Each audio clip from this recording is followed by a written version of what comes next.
ఈరోజు weight check చేస్తే wait తగ్గలేదు, పెరగలేదు. సేమ్ ఉంది.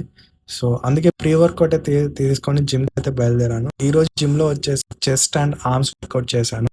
చెస్ట్‌లో 4 వేరియేషన్స్ చేశాను. ఆర్మ్స్‌లో కూడా 4 వేరియేషన్స్ చేశాను. ట్రైసెప్స్ అండ్ బైసెప్స్ రెండిటిని ట్రైన్ చేశాను. సో, ఇంటికొచ్చాకైతే బ్రేక్‌ఫాస్ట్ కిందకి 4 స్క్రాంబుల్డ్ ఎగ్స్, 2 దోసలు, మ్యాంగో పికిల్‌తో తీసుకున్నాను.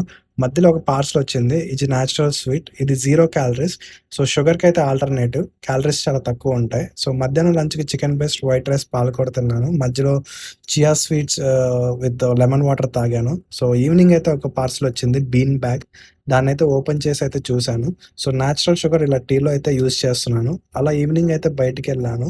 సో, మధ్యలో అయితే లెమన్ వాటర్ తీసుకున్నాను. కొంచెం దాని తర్వాతయితే ఓన్లీ బియర్డ్ కట్ అయితే చేయించాను. దాని తర్వాత రెస్టారెంట్‌కెళ్ళైతే పోర్షన్ కంట్రోల్‌లో కొంచెం biryani, veggies and grilled chicken అయితే తీసుకున్నాను.